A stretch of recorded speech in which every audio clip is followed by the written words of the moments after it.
ओम नमः शिवाय, ओम नमः शिवाय, हर हर भोले नमः शिवाय। हर हर महादेव। प्रिय भक्तों, आप सभी के जीवन में बाबा भोलेनाथ की, श्री महादेव की कृपा सदा सर्वदा बनी रहे। आज हम श्री शिव महापुराण का अगला अध्याय सुनने वाले हैं। इस अध्याय में हम सुनेंगे श्री विष्णु और देवताओं से अपराजित दधीची का उनके लिए शाप और छू पर अनुग्रह। तो अध्याय शुरू करने से पहले मैं आप सभी से एक निवेदन करना चाहूँगी। सब मिलकर बाबा भोलेनाथ से, शिव शंभू से एक प्रार्थना करेंगे कि जो भी भक्तजन फिलहाल यह श्री शिव महापुराण का यह अध्याय सुन रहे हैं, उनके जीवन में जो भी कष्ट हों वो दूर करके और उनकी समस्त मनोकामनाएं पूर्ण करें। तो चलो शुरू करते हैं आज का यह पावन पुण्यमय अध्याय। ब्रह्मा जी कहते हैं, नारद, भक्त वत्सल भगवान विष्णु राजा छू का हित साधन करने के लिए ब्राह्मण का रूप धारण करके दधीची के आश्रम पर गए। वहाँ उन जगत गुरु श्री हरि ने शिव भक्त शिरोमणि ब्रह्म ऋषि दधीची को प्रणाम करके छू के कार्य की सिद्धि के लिए उद्धत हो उनसे यह बात कही। श्री विष्णु बोले, भगवान शिव की आराधना में तत्पर रहने वाले अविनाशी ब्रह्म ऋषि दधीची, मैं तुमसे एक वर मांगता हूँ, उसे तुम मुझे दे दो। छू के कार्य की सिद्धि चाहने वाले देवाधिदेव श्री हरि के इस प्रकार याचना करने पर शिव शिरोमणि दधीची ने शीघ्र ही भगवान विष्णु से इस प्रकार कहा। अध्याय में आगे बढ़ने से पहले मैं आप सभी भक्तजनों से कहना चाहूँगी, एक बार कथा सुनने के बाद में जब आप शुरू कर देते हैं, अधूरा न छोड़िएगा, उसको संपूर्ण सुनिएगा और हो सके तो सारी कथाएं आप रोजाना जरूर सुनिएगा। बीच में छोड़ देने से हम पाप के भागी होते हैं। हमें थोड़ा सा समय हमारे इष्ट के लिए अवश्य निकालना चाहिए। तो कथा को संपूर्ण सुनिएगा। दधीची बोले, ब्राह्मण, आप क्या चाहते हैं यह मुझे ज्ञात हो गया। आप छू का काम बनाने के लिए साक्षात भगवान श्री हरि ही ब्राह्मण का रूप धारण करके यहाँ आए हैं। इसमें संदेह नहीं कि आप पूरे मायावी हैं, किंतु देवेश जनार्दन, मुझे भगवान रुद्र की कृपा से भूत भविष्य और वर्तमान तीनों कालों का ज्ञान सदा ही बना रहता है। सुव्रत, मैं आपको जानता हूँ, आप पापहारी श्री हरि एवं विष्णु हैं। यह ब्राह्मण का वेश छोड़िए। दुष्ट बुद्धि वाले राजा छू ने आपकी आराधना की है, इसलिए आप पधारे हैं। भगवान, आपकी भक्त वत्सलता को मैं भी जानता हूँ। यह छल छोड़िए, अपने रूप को ग्रहण कीजिए और भगवान शंकर के स्मरण में मन लगाइए। मैं भगवान शंकर की आराधना में लगा रहता हूँ। ऐसी दशा में भी यदि मुझे किसी का भय है तो आप उसे यत्नपूर्वक सत्य की शपथ के साथ कहिए। मेरा मन शिव के स्मरण में लगा रहता है, मैं कभी झूठ नहीं बोलता। इस संसार में किसी देवता या दैत्य से भी मुझे भय नहीं होता। श्री विष्णु बोले, उत्तम व्रत का पालन करने वाले दधीची, तुम्हारा भय सर्वथा नष्ट ही है, क्योंकि तुम शिव की आराधना में तत्पर रहते हो, इसलिए सर्वज्ञ हो। परंतु मेरे कहने से तुम एक बार अपने प्रतिद्वंदी राजा छू से जाकर कह दो कि राजेंद्र, मैं तुमसे डरता हूँ। भगवान विष्णु का यह वचन सुनकर शैव शिरोमणि महामुनि दधीची निर्भय हो हंस कर बोले। दधीची ने कहा, मैं देवाधिदेव पिनाक पाणी भगवान शंभु के प्रसाद से कहीं कभी किसी से किंचित मात्र भी नहीं डरता, सदा ही निर्भय रहता हूँ। इस पर श्री हरि ने मुनि को दबाने की चेष्टा की। देवताओं ने भी उनका साथ दिया, किंतु सबके सभी अस्त्र कुंठित हो गए। तदंतर भगवान श्री विष्णु ने अगणित गणों की सृष्टि की, परंतु महर्षि ने उनको भी भस्म कर दिया। तब भगवान ने अपनी अनंत विष्णु मूर्ति प्रकट की। यह सब देखकर च्यवन कुमार वहाँ जगदीश्वर भगवान विष्णु से कहने लगे। दधीची बोले, महाबाहो, माया को त्याग और विचार करने से यह प्रतिभास मात्र प्रतीत होता है। माधव, मैंने सहस्त्रों दुर्विज्ञेय वस्तुओं को जान लिया है। आप मुझ में अपने सहित संपूर्ण जगत को देखिए। निरालस्य होकर मुझ में ब्रह्मा एवं रुद्र का भी दर्शन कीजिए। मैं आपको दिव्य दृष्टि देता हूँ। ऐसा कहकर भगवान शिव के तेज से पूर्ण शरीर वाले च्यवन कुमार दधीची मुनि ने अपनी देह में समस्त ब्रह्मांड का दर्शन कराया। तब भगवान विष्णु ने उन पर पुनः कोप करना चाहा। इतने में ही मेरे साथ राजा छू वहाँ आ पहुँचे। मैंने निश्चेष्ट खड़े हुए भगवान पद्मनाम को तथा देवताओं को क्रोध करने से रोका। मेरी बात सुनकर इन लोगों ने ब्राह्मण दधीची को परास्त नहीं किया। श्रीहरि उनके पास गए और उन्होंने मुनि को प्रणाम किया। तदंतर शुभ अत्यंत दीन हो उन मुनीश्वर दधीची के निकट गए और उन्हें प्रणाम करके प्रार्थना करने लगे। राजा छू बोले, मुनि श्रेष्ठ, शिव भक्त शिरोमणि, मुझ पर प्रसन्न होइए। परमेश्वर, आप दुर्जनों की दृष्टि से दूर रहने वाले हैं, मुझ पर कृपा कीजिए। ब्रह्मा जी कहते हैं, नारद, राजा छू की यह बात सुनकर तपस्या की निधि ब्राह्मण दधीची ने उन पर अनुग्रह किया। तत्पश्चात श्री विष्णु आदि को देखकर वे मुनि क्रोध से व्याकुल हो गए और मन ही मन शिव का स्मरण करके विष्णु तथा देवताओं को शाप देने लगे। दधीची ने कहा, देवराज, इंद्र सहित देवताओं और मुनीश्वरों, तुम लोग रुद्र की क्रोध अग्नि से श्री विष्णु तथा अपने गणों सहित पराजित और ध्वस्त हो जाओ। देवताओं को इस तरह शाप दे। छुप की ओर देखकर देवताओं और राजाओं के पूजनीय द्विज श्रेष्ठ दधीची ने कहा, राजेंद्र, ब्राह्मण ही बली और प्रभावशाली होते हैं। ऐसा स्पष्ट रूप से कहकर ब्राह्मण दधीची अपने आश्रम में प्रविष्ट हो गए। फिर दधीची को नमस्कार मात्र करके छू अपने घर को चले गए। तत्पश्चात भगवान विष्णु देवताओं के साथ जैसे आए थे उसी तरह अपने वैकुंठ लोक को लौट गए। इसी प्रकार वह स्थान स्थानेश्वर नामक तीर्थ के रूप में प्रसिद्ध हो गया। स्थानेश्वर की यात्रा करके मनुष्य शिव का सायुज्य प्राप्त कर लेता है।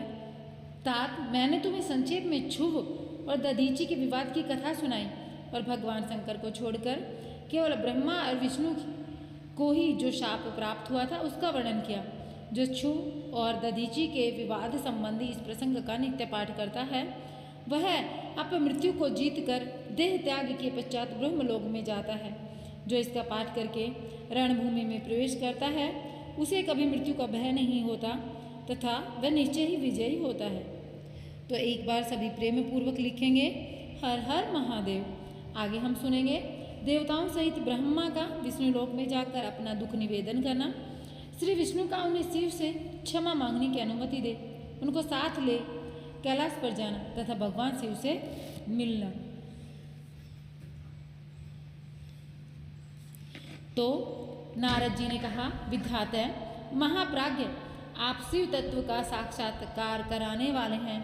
आपने यह बहुत बड़ी एवं रमणीय शिव लीला सुनाई है। तात, वीरभद्र जब दक्ष के यज्ञ का विनाश करके कैलाश पर्वत पर चले गए तब क्या हुआ, यह हमें बताइए। ब्रह्मा जी बोले, नारद, रुद्रदेव के सैनिकों ने जिनके अंग भंग कर दिए थे वे समस्त पराजित देवता और मुनि उस समय मेरे लोक में आए। वहाँ मुझ स्वयंभू को नमस्कार करके सबने बारंबार मेरा स्तवन किया, फिर अपने विशेष क्लेश को पूर्ण रूप से सुनाया। उसे सुनकर मैं पुत्र शोक से पीड़ित हो गया और अत्यंत व्यग्र हो व्यतीत चित्त से बड़ी चिंता करने लगा। फिर मैंने भक्ति भाव से भगवान विष्णु का स्मरण किया, इससे मुझे समयोचित ज्ञान प्राप्त हुआ। तदंतर देवताओं और मुनियों के साथ मैं विष्णु लोक में गया और वहाँ भगवान विष्णु का नमस्कार एवं नाना प्रकार के स्रोतों द्वारा उनकी स्तुति करके मैंने उनसे अपना दुख निवेदन किया। मैंने कहा, देव, जिस तरह भी यज्ञ पूर्ण हो, यजमान जीवित हों और समस्त देवता तथा मुनि सुखी हो जाएं, वैसा उपाय कीजिए। देवादिदेव रमानाथ, देव सुखदायक विष्णु, हम देवता और मुनि निश्चय ही आपकी शरण में आए हैं। मुझ ब्रह्मा की यह बात सुनकर भगवान लक्ष्मीपति विष्णु, जिनका मन सदाशिव में लगा रहता है, जिनके हृदय में कभी दीनता नहीं आती, शिव का स्मरण करके इस प्रकार बोले। श्री विष्णु ने कहा, देवताओं, परम समर्थ तेजस्वी पुरुष से कोई अपराध बन जाए तो भी उसके बदले में अपराध करने वाले मनुष्य के लिए वह अपराध अमंगलकारी हो सकता है। विधाता, समस्त देवता परमेश्वर शिव के अपराधी हैं, क्योंकि इन्होंने भगवान शंभु को यज्ञ का भाग नहीं दिया। अब तुम सब लोग शुद्ध हृदय से शीघ्र ही प्रसन्न होने वाले उन भगवान शिव के पैर पकड़कर उन्हें प्रसन्न करो, उनसे क्षमा मांगो। जिन भगवान के कुपित होने पर यह सारा जगत रुष्ट हो जाता है तथा जिनके शासन से लोकपालों सहित यज्ञ का जीवन शीघ्र ही समाप्त हो जाता है, वे भगवान महादेव इस समय अपनी प्राण वल्लभा सती से बिछुड़ गए हैं तथा अत्यंत दुरात्मा दक्ष ने अपने दुर्वचन रूपी बाणों से उनके हृदय को पहले से ही घायल कर दिया है। अतः तुम लोग शीघ्र ही जाकर उनसे अपने अपराध के लिए क्षमा मांग लो। विदे, उन्हें शांत करने का केवल यही सबसे बड़ा उपाय है। मैं समझता हूँ ऐसा करने से भगवान शंकर को संतोष होगा। यह मैंने सच्ची बात कही है। ब्राह्मण, मैं भी तुम सब लोगों के साथ शिव के निवास स्थान पर चलूंगा, उनसे क्षमा मांगूंगा। देवता आदि सहित मुझ ब्रह्मा को इस प्रकार आदेश देकर श्री हरि ने देवगणों के साथ कैलाश पर्वत पर जाने का विचार किया। तदंतर देवता, मुनि और प्रजापति आदि जिनके स्वरूप ही हैं, वे श्री हरि उन सबको साथ ले अपने वैकुंठ धाम से भगवान शिव के शुभ निवास श्री गिरि श्रेष्ठ कैलाश को गए।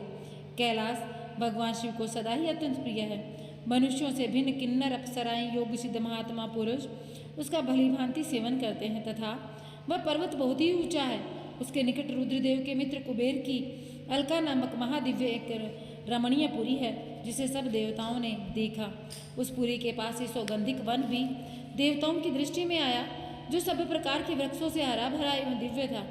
उसके भीतर सर्वत्र सुगंध फैलाने वाले सौगंधिक नामक कमल खिले हुए थे। उसके बाहरी भाग में नंदा और अलकनंदा, ये दो अत्यंत पावन दिव्य सरिताएं बहती हैं, जो दर्शन मात्र से प्राणियों के पाप हर लेती हैं। यक्ष राज कुबेर की अलकापुरी और सौगंधिक वन को पीछे छोड़कर आगे बढ़ते हुए देवताओं ने थोड़ी ही दूर पर शंकर जी के वट वृक्ष को देखा। उसने चारों ओर अपनी अविचल छाया फैला रखी थी। वह वृक्ष 100 योजन ऊंचा था। उसकी शाखाएं 75 योजन तक फैली हुई थी। उस पर कोई घोंसला नहीं था। ग्रीष्म का ताप तो उससे सदा ही दूर रहता था। बड़े पुण्यात्मा पुरुषों को ही उसका दर्शन हो सकता था। वह परम रमणीय और अत्यंत पावन है। वह दिव्य वृक्ष भगवान शंभु का योग स्थल है। योगियों के द्वारा सेव्य और परम उत्तम है।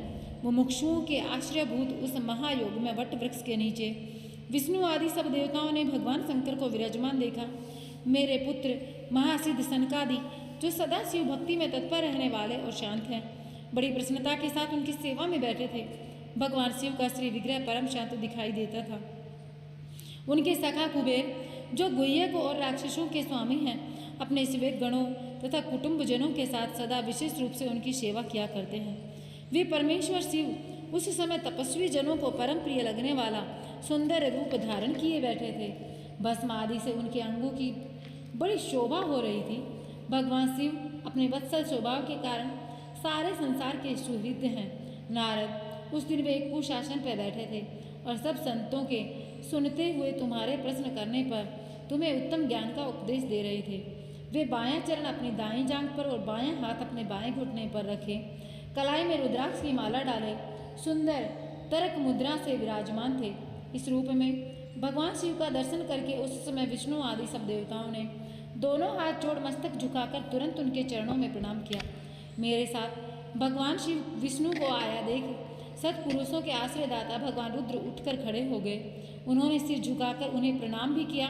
फिर विष्णु आदि सब देवताओं ने जब भगवान शिव को प्रणाम कर लिया, तब उन्होंने मुझे नमस्कार किया।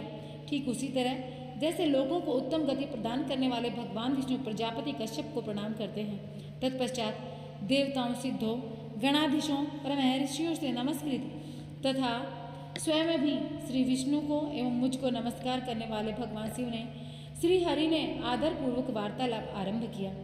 तो प्रिय भक्तों, यहाँ पर यह अध्याय हमारा संपन्न होता है। अगले अध्याय में हम सुनेंगे देवताओं द्वारा भगवान शिव की स्तुति, भगवान शिव का देवता आदि के अंगों के ठीक होने और दक्ष के जीवित होने का वरदान देना, श्री हरि आदि के साथ यज्ञ मंडप में पधार कर शिव का दक्ष को जीवित करना तथा दक्ष और विष्णु आदि के द्वारा उनकी स्तुति। तो अगला अध्याय सुनने के लिए चैनल को अभी सब्सक्राइब कर लीजिए, वीडियो को लाइक कर दीजिए, कमेंट बॉक्स में लिखिए हर हर महादेव। भगवान भोलेनाथ आपके जीवन के सारे कष्ट हर के आपके जीवन में सदैव खुशियों का वास रखे और आपकी मनोकामनाएं पूर्ण करें।